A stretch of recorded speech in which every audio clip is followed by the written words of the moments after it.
Okay, continuation lang ng ating adjusting for prepaid expense. So, natapos na tayo sa example number 1. So, ulitin lang natin ang ating prepaid expense. Ito yung mga expenses already paid but not yet incurred. Mga expenses mo na binayaran mo agad in advance pero hindi mo pa nagagamit. Prepaid expense is not an expense. Okay? Prepaid expense is an asset. Okay? Itong prepaid expense natin na to or itong mga asset natin na to, once na magamit na natin yan, magiging expense na yan. Okay? So, again, in our prepaid expense, we have two methods, di ba? We have asset method and expense method. So, recall lang natin. Asset method, kapag asset method yung company, yung advance payment na binayaran ng company is i-record mo or i-recognize mo siya as asset lahat. As if hindi mo pa nagagamit. Kapag expense method naman, yung payment mo or yung advance payment mo, okay, i-record mo lahat yon as expense. As if nagamit mo na lahat. So, yun lang yung difference between the asset method and expense method. Sa asset method, yung advance payment mo, i-record mo siya as asset or prepaid expense. While in expense method, yung advance payment mo, i-record mo siya as expenses. As if nagamit mo na lahat. Okay? So, etong example number 2 natin, DEF Company purchased 7,100 worth of supplies at the beginning of the year. Based on the adjusted trial balance, based on the unadjusted trial balance, the supplies remaining at the end of the year is amounted to 2,900. So give the adjusting entries on December 31, 2019.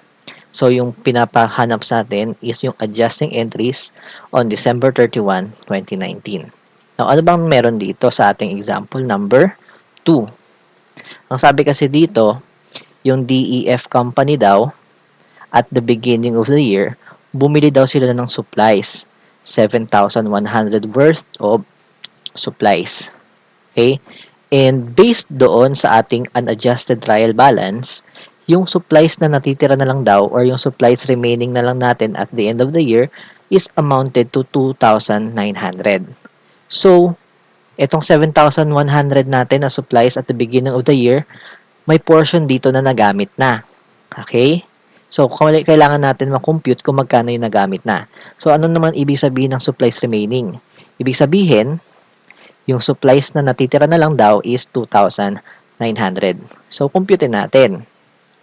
So, di ba, bumili sila ng 7,100 worth of supplies.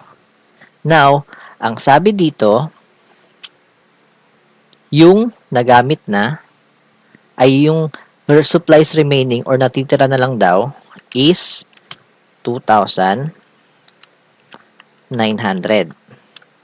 So, out of 7,100 mo na supplies nung beginning year, ang cost na lang niya or yung natitira na lang daw na supplies na natira based doon sa ating unadjusted trial balance is 2,900.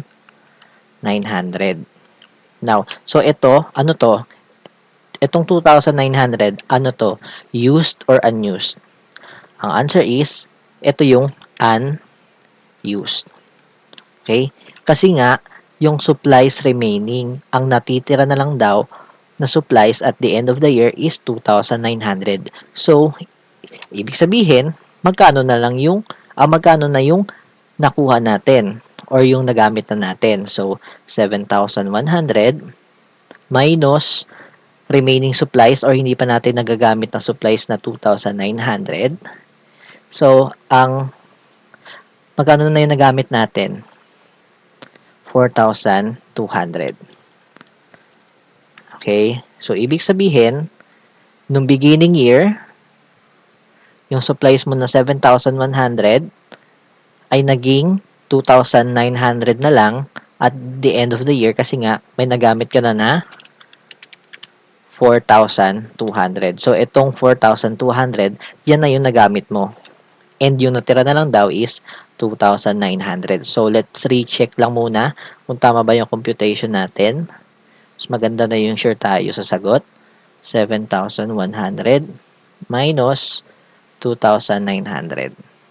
So, bale, ang nagamit na natin is 4,200. Now,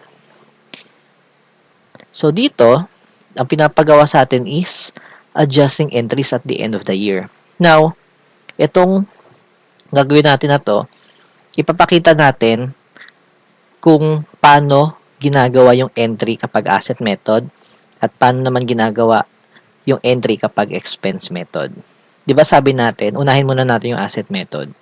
Okay, 'di ba sabi natin sa asset method, yung binili nating supplies or yung binayaran natin is i-recognize natin or i-record natin siya as asset. Now, so ano bang pinag-uusapan natin dito? Supplies, 'di ba? So, pwede natin siyang tawaging prepaid supplies. Okay? Or pwede rin naman natin siyang tawaging unused supplies. Or pwede natin siyang tawaging supplies on hand. Depende yan sa chart of accounts ng company. Okay? Pwedeng tawaging unused supplies. Pwedeng tawaging prepaid supplies. Or pwede namang tawaging supplies on hand. Depende yan sa chart of accounts ng company. Pero, para mas uniform tayo, gagamitin ko yung word na prepaid. Okay? So, pag sinabing prepaid supplies, hindi pa nagagamit to ng mga supplies. So, ang entry mo dito, debit, prepaid supplies, magkano yon? At the end of the year, magkano yung binayaran mo or yung binili mo? 7,100. So, credit, cash, kasi nga binili mo yung supplies, 7,100. Okay? Journal entry lang to ha. Again, kapag asset method ang company, sa journal entry niya, i-record niya to as debit, prepaid supplies, credit, cash. Okay? Pag asset method, yung binili mong supplies, okay, i-record mo or i-recognize mo siya as asset. So, kaya debit, prepaid supplies. Okay, now, gagawan na natin siya ng adjusting entries. Okay? Bakit siya kailangan gawa ng adjusting entries? Kasi, di ba sabi natin, 7,100 worth of supplies yung binili natin at the beginning of the year. Now, ang sabi dito, ang natira na lang ay 2,900. So, meaning, may nagamit na tayong 4,200. Okay? So, kailangan nating i-record yan. Kasi kapag hindi natin i-record itong nagamit na natin or hindi natin tatanggalin itong nagamit na natin, magiging overstated yung prepaid supplies natin. Pag sinabi nating overstated, sobra. Kasi sa record mo, 7,100. May nagamit ka ng 4,200. Diba? So, kailangan nating tanggalin yun kung magkano na yung nagamit. Okay? So, ang pinag-uusapan natin dito ay supplies. Kaya, debit, supplies expense, credit, prepaid, supplies. Ano sabi natin kanina o yung technique natin para madali tayong makapagsagot ng adjusting entry? 'Di ba? Kung anong dinebit mo, yun yung i-credit mo. Okay? Kung anong dinebit mo, yun yung i-credit mo. Kasi ito, babawasan mo to eh. 7,100. 'Di ba yung supplies mo at the beginning of the year? May nagamit ka ng 4,200. Okay? So, kailangan nating tanggalin kung magkano na yung nagamit natin. So, debit, supplies expense, magkano na ba yung nagamit natin? 4,200. So, yun yung entry natin. Debit, supplies expense, 4,200. Credit, prepaid supplies, 4,200. Kasi kapag hindi natin i-record to, or hindi natin babawasan tong prepaid supplies natin, yung financial statement natin sa prepaid supplies is overstated or sobra. Okay? Now, paano naman kapag expense method yung company? Kapag expense method yung company, yung 7,100 na supplies na binili niya at the beginning of the year, ire-record niya yan or ire-recognize niya yan as expense na agad. As if nagamit na niya lahat. Okay? So, ang pinag-uusapan natin dito, supplies. So, debit, supplies, expense. So, magkano yung ating supplies? 7,100, diba? At the beginning of the year. So, credit mo, cash. Kasi nga, binili mo siya ng cash. Ay, nawala. Ayan. Now, anong pinagkaiba ng asset method sa expense method? Tingnan nyo. Sa asset method, yung 7,100 worth of supplies under ng asset method, ni-recognize niya yon or ni-record niya as prepaid supplies or asset. As if hindi pa nagagamit lahat. Now, at the end of the year, itong 7,100 ba to? Na 7,100 ba na to is buo pa rin at the end of the year? The answer is no. Kasi nga, may nagamit ka ng 4,200. So, itong 4,200 na to, kailangan natin tanggalin yan dito. Okay? Kasi kapag hindi natin tinanggal yung prepaid supplies na 4,200, magiging overstated siya. Now, under naman ng expense method, yung 7,100 na supplies na binili mo nung beginning of the year, na-record mo siya or na-recognize mo siya as expense na agad. Okay? Kaya debit mo dito, supplies expense. Now, since na-record mo siya lahat, itong 7,100 as expense agad, at the end of the year, lahat ba ng 7,100 na to, nagamit mo na ba lahat to? Itong 7,100 na to, nagamit na ba natin yan at the end of the year, lahat-lahat? The answer is no. Kasi merong hindi pa tayo nagagamit. Or meron pa tayong supplies na natitira, supplies remaining na 2,900. So, dito sa nirecord mong supplies expense, di ba sabi natin, under ng expense method, yung supplies expense, yung 7,000 na binayaran mo, i-record mo siya lahat as expense na. As if nagamit mo na lahat. Now, at the end of the year, December 31, lahat ba ng to nagamit mo na? 'Di ba? Sabi natin, hindi pa. Kasi meron pang natitirang supplies na 2,900. So, babawasan natin yung supplies expense kasi sobra yung pagkaka-record natin. So, ang kukunin natin dito is yung hindi ba natin na gagamit or yung unused pa na 2,900. So, ang pinag-usapan natin dito is prepaid supplies. Debit, prepaid supplies. So, magkano yon? 2,900.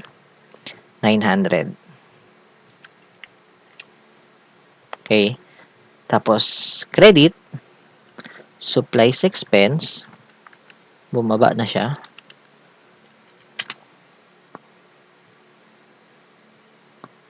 Magkano yung supplies expense natin na ibabawas? Ganun din, 2,900. Okay? So, again, yung technique natin para madali nating masagutan yung adjusting entries, kung ano yung dinebit mo, yun yung i-credit ko. Okay? Kung ano dinebit mo, yun yung i-credit mo. Okay? So, again, para malinaw tayo, under ng asset method, asset method muna tayo ha. Under ng asset method, yung 7,100 na supplies na binili mo nung beginning of the year, ni-record mo siya as asset. Okay? Ni-record mo siya as asset dito sa asset method. Now, at the end of the year, itong 7,100 ba na to, buo pa rin bang 7,100 yan? Di ba ang sabi natin, hindi na buo yan kasi may nagamit na tayong 4,200. So, yung 4,200, kailangan natin ibawas yan sa prepaid supplies. Now, under naman ng expense method, di ba sabi natin, under na expense method, yung 7,100 na supplies na binili mo nung beginning of the year, i-record mo siya or i-recognize mo siya as expense lahat. As if nagamit mo na lahat. Now, at the end of the year, itong 7,100 ba na 'to, nagamit mo na lahat? 'Di ba hindi pa? Kasi may remaining pa tayong supplies or may natitira tayong supplies pa na 2,900. So, kailangan nating i-record 'yon. So, itong supplies expense natin sobra. Babawasan natin 'yan, kaya iki-credit natin, 2,900. Ang technique natin 'di ba kung anong dinebit mo sa journal entry, 'yun yung iki-credit mo sa adjusting entries. Kung anong dinebit mo sa journal entry, okay, 'yun yung iki-credit mo sa adjusting entries. Now, another example, last example natin for prepaid expense. So, ito yung example natin for number 3. On September 30, 2019, GHI Company paid a 6 months advance insurance premium for 21,000 pesos. Give the adjusting entries on December 31, 2019. Okay, so ang ginawa dito, nung September 30 daw, yung GHI company, nag-advance payment siya sa mga insurance niya. Okay? Nag-advance payment siya para sa insurance niya, good for 6 months, okay? For 21,000. So, itong 21,000 daw na to, insurance niya sa loob ng 6 months. Nag-advance payment lang siya. So, ang hinihingi dito is yung adjusting entries natin on December 31, 2019. Now, unahin muna natin yung entry natin. Now, di ba ang sabi natin, mayroong dalawang method? Kapag asset method ang company, unahin muna natin to ha. Okay. Kapag asset method yung company, yung perang binayad mo as advance payment, itong 21,000 na to, i-record mo siya as asset. Okay? Itong 21,000 na to na binayaran mo in advance, i-record mo siya as asset. As if hindi mo pa nagagamit. Okay? Now, so ano bang pinag-uusapan natin dito? So, sa journal entry natin, ang debit natin is, ano ba to? Insurance. Okay? So, nag-advance payment siya para sa insurance. So, malamang, ang entry natin, debit, prepaid insurance. Okay? So, magkano yung binayaran niya? Ang binayaran niya ay 21,000. Di ba, nagbayad siya. So, maglalabas siya ng pera. Kaya, credit, cash na 21,000. Ganito yung entry natin or yung journal entry natin kapag asset method. Yung 21,000 na advance payment mo para sa insurance, i-record mo siya as asset muna. As if hindi mo pa nagagamit. Now, paano pag expense method? Pag expense method, 'di ba, ang sabi natin, teka lang. Okay. 'Di ba pag expense method, yung 21,000 na binayaran nila in advance is i-record nila as expense na, as if nagamit na lahat. Okay? Again, under ng expense method, yung 21,000 na advance payment nila para sa insurance, i-record nila yan as expense na, as if nagamit na lahat. Okay, so ang entry natin yan kapag journal entry under ng expense method, debit, supplies expense. Bakit debit supplies expense? Kasi, sabi natin, i-record mo na siya as expense lahat. Okay? So, magkano to? 21,000. So, credit, cash na 21,000 din. Now, gawin natin yung adjusting entries. Pero before tayo maggawa ng adjusting entries natin, kailangan muna natin malaman how much yung ating used and unused, yung mga nagamit na at hindi pa nagagamit. Okay, magkano ba yung insurance na binayaran niya? Di ba ang binayaran niya ng insurance is 21,000. So, advance payment niya to, itong 21,000 sa insurance niya, good for 6 months. So, ngayon, ang gagawin natin, 21,000 divided by 6. Bakit natin di-divide sa 6? 21,000 divided by 6. Bakit? Kasi itong insurance na to, itong advance payment niya na 21,000, good for 6 months. So, kaya natin dinivide yan sa 6, itong 21,000, para makuha natin yung insurance per month. So, kunin natin yung insurance per month. So, 21,000 divided by 6. Okay, so 3,500. So, yung insurance na binabayaran nila is 3,500 per month. Per month. Now, dyan sa 6 months na advance payment nila, ilang months na yung nagamit na? Tatingin nyo, ilang months na yung nagamit dyan? Diba 6 months, diba itong 21,000 good for 6 months na insurance. Now, ilang months dyan yung nagamit na? So, diba binayaran niya ng September 30? So, ang magka-count ka next month. So, mag-start ka ng count next month. So, September, ano ba yung next month niya? So, October, November, December. Okay? So, yung nagamit na from September 30 up to December 31 is 3 months. So, meaning, dito sa 21,000 na advance payment ni GHI Company para sa insurance niya, 3 months dito is nagamit na or used na. So, kukumputin na natin kung magkano yung nagamit na at hindi pa nagagamit. So, 21,000 minus, wait lang, diba, 3,500 per month. Yung, yung insurance per month.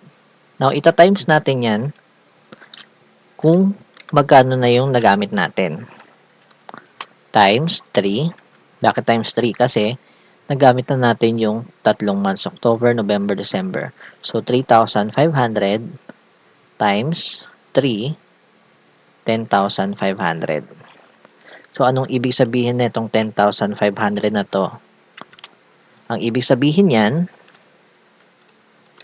out of 21,000 na advance payment mo, 3 months yan or equivalent to 10,500 yan, okay, is nagamit na. So, magkano na lang yung hindi pa natin nagagamit? So, 21,000 minus 10,500 na nagamit mo na. So, magkano yung unused? So, yung unused natin, minus 21,000, 10,500. Okay, kinalculator ko pa. Kalahati lang pala yun. So, 10,500. Yung unused.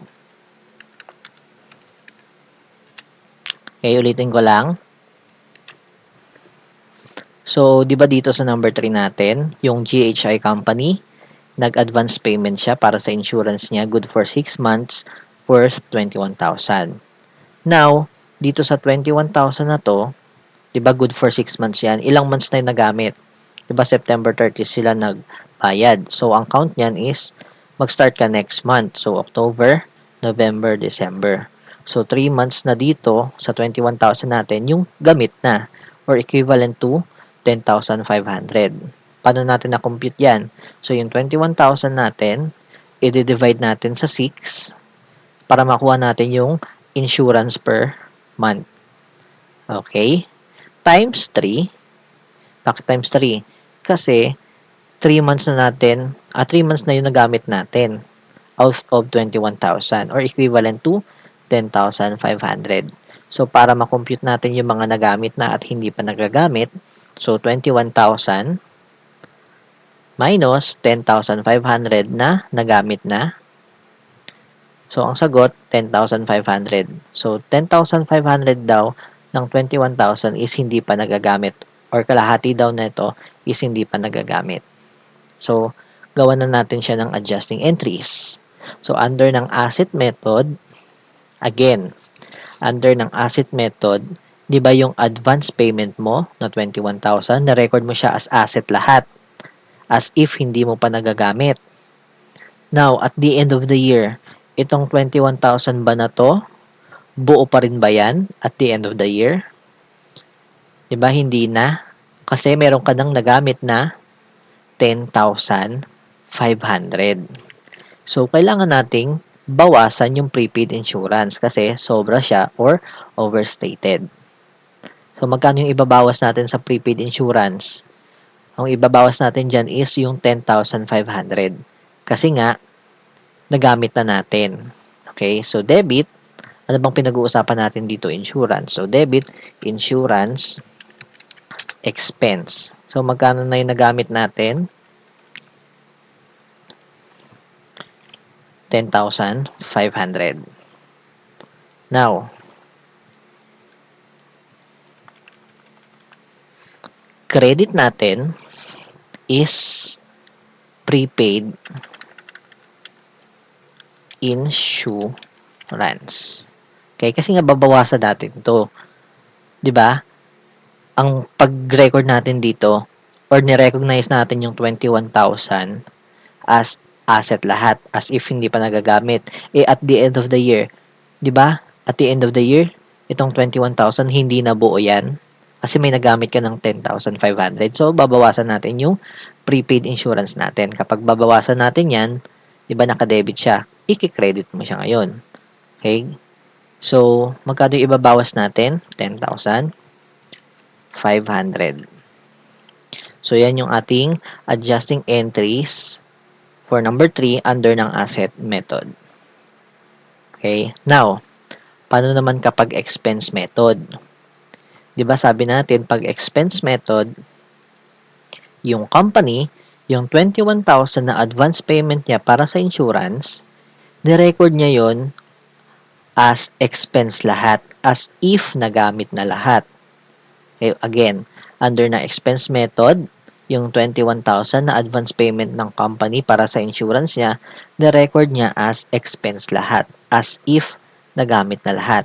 Now, at the end of the year, December 31, itong 21,000 ba na to, lahat na yan, expense na yan, lahat ba yan nagamit na?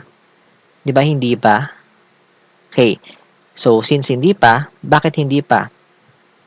Kasi, meron ka pang hindi nagagamit na 10,500.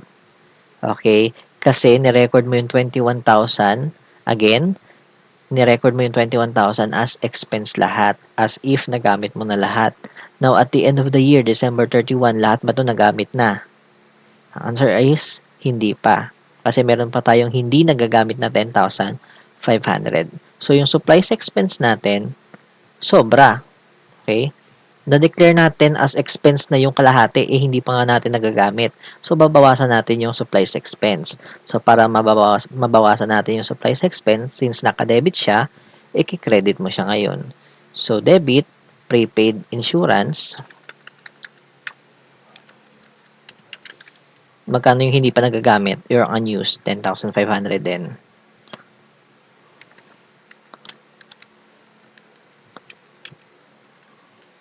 Credit, insurance, expense, burst, 10,500.